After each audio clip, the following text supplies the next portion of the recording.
तो आज था WWE मंडे नाइट रो का एपिसोड जो कि एंड हो चुका है। शो पर एक बार फिर से ड्रू मैकिंटायर ने अटैक किया सैमी ज़ेन के ऊपर और इसके अलावा शो के मेन इवेंट पर हमें रिया रिप्ली का एनीथिंग गोज मैच देखने को मिला, जिसके बारे में हम बात करेंगे और बात करेंगे फुल डिटेल में आज हुए मंडे नाइट रो के एपिसोड के बारे में। तो शो की शुरुआत देखने को मिलती है सबसे पहले गुंथर की तरफ से, जहां पर गुंथर अपने मैच के बारे में बात करते हैं जो होने वाला है फिन बैलर के अगेंस्ट।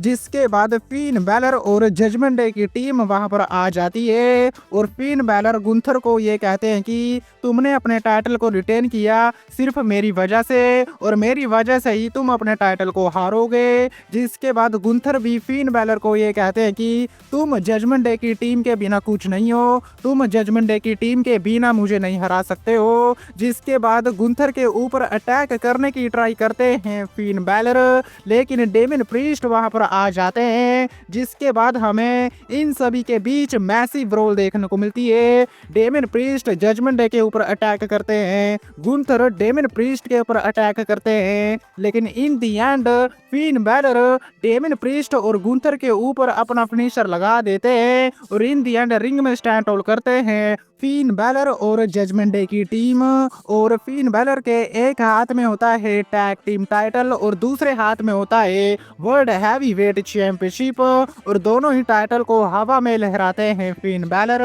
और ये सीन सही में बहुत ही ज्यादा कमाल का था जब फिन बैलर ने स्टैंड होल्ड किया वर्ल्ड हैवी वेट चैंपियनशिप के साथ। लेकिन इसके बाद वाइट 6 वर्सेस फाइनल टेस्टमेंट के बीच हमें 8 मैन टैग टीम मैच देखने को मिलता है। मिस भी इस मैच में थे। बात करें इस मैच के बारे में तो मैच बहुत ही ज्यादा कमाल का रहा, बहुत ही बढ़िया एक्शन हमें देखने को मिला सभी सुपरस्टारों की तरफ से। रिंग साइड पर स्कारलेट होती हैं जो कि इस मैच में डिस्ट्रैक्ट करती हैं वाइट 6 को, जिसके चलते निकी क्रॉस भी वहां पर आ जाती हैं और वो अटैक कर देती हैं स्कारलेट के ऊपर। और ऐसा लग रहा था कि वाइट 6 की इस मैच में विक्ट्री हो जाएगी, लेकिन रिंग साइड पर आ जाते हैं पॉल एलरिंग जो कि धूल भरी मिट्टी अंकल हाउडी की आंखों में डाल देते हैं। जिसके बाद कैरियन क्रॉस अपना फिनिशर लगा देते हैं अंकल हाउडी के ऊपर और शॉकिंगली कैरियन क्रॉस ने पिन कर दिया अंकल हाउडी को, जिसके चलते इस मैच में जो विक्ट्री है वो हो जाती है ऑथर ऑफ पेन मिज और कैरियन क्रॉस की। जिसके बाद ये सभी अपनी इस विक्ट्री को सेलिब्रेट भी करते हैं। इसके बाद हमें डकोटा काई वर्सेस लिव मॉर्गन के बीच सिंगल मैच देखने को मिलता है। रिंग साइड पर सोनिया डेविल, शेना बेजलर और जोई स्टार्क भी आ जाती हैं, जिसके चलते इस मैच में लिव मॉर्गन अपना फिनिशर लगा देती हैं डकोटा काई के ऊपर और इस मैच में लिव मॉर्गन विक्ट्री हासिल कर लेती है। लेकिन इसके बाद सोनिया डेविल की टीम अटैक करती है डकोटा काई के ऊपर, लेकिन इयो स्काई वहां पर आती है जो कि डकोटा काई को सेव करती हैं, लेकिन लिव मॉर्गन अटैक कर देती हैं इयो स्काई के ऊपर और इन दी एंड रिंग में स्टैंड होल्ड करती हैं लिव मॉर्गन। लेकिन इसके बाद हमें देखने को मिलते हैं Seth freaking Rollins.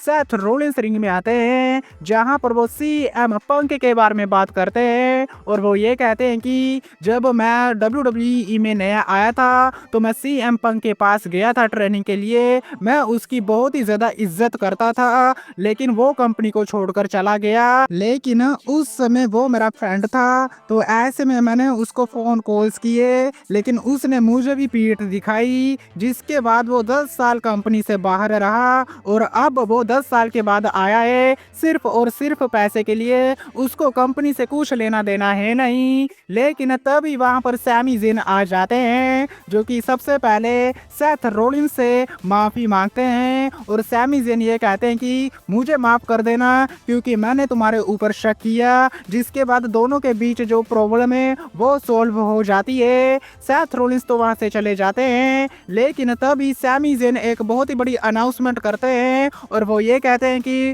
Drew McIntyre के साथ मेरी पंगेबाजी हो गई है, लेकिन सैटरडे नाइट मेन इवेंट में मैं फेस करने वाला हूँ ड्रू मैकिंटायर को और जो सभी भी प्रॉब्लम है उसको फिक्स करूंगा।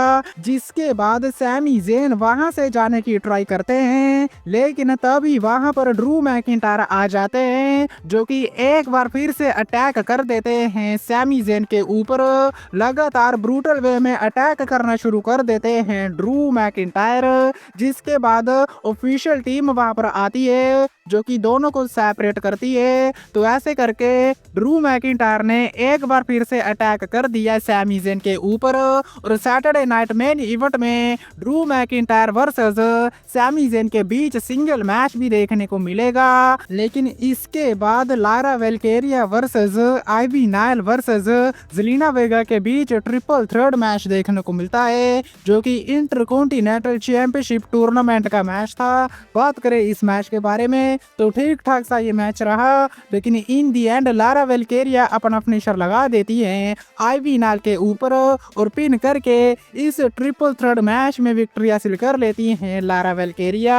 इसके बाद हमें न्यू डे के कोफी किंगस्टन और एक्जेवियर वुड देखने को मिलते हैं, जहां पर वो एक्सप्लेन करने वाले थे कि आखिर उन्होंने क्यों बीट्रे किया बिगी को। लेकिन क्राउड बहुत ही ज्यादा हीटअप था और बहुत ही ज्यादा गालियां पड़ी क्राउड की तरफ से कोफी किंगस्टन और एक्जेवियर वुड को, और कुछ बोलने का मौका ही नहीं दिया एक्जेवियर वुड और कोफी किंगस्टन को। जिसके बाद बिना कुछ बोले ही एक्जेवियर वुड और कोफी किंगस्टन को वहां से जाना पड़ा। लेकिन बात करें शो के मेन इवेंट के बारे में तो यहाँ पर रिया रिप्ली वर्सेस रेकेल रोड्रिगस के बीच एनीथिंग गोज मैच देखने को मिलता है। और मैच में हमें स्टील चेयर कैंडलस्टिक का यूज देखने को मिलता है और इसके अलावा ट्रैश कैन का यूज भी करती हैं रिया रिप्ली। क्राउड के बीच जाकर दोनों ही सुपरस्टारों ने एक दूसरे के ऊपर अटैक किया, लेकिन लिव मॉर्गन इस मैच में आ जाती है, जिसके चलते ईओ स्काई भी वहां पर आ जाती हैं और हमें इन सभी सुपरस्टारों के बीच मारामारी देखने को मिलती है।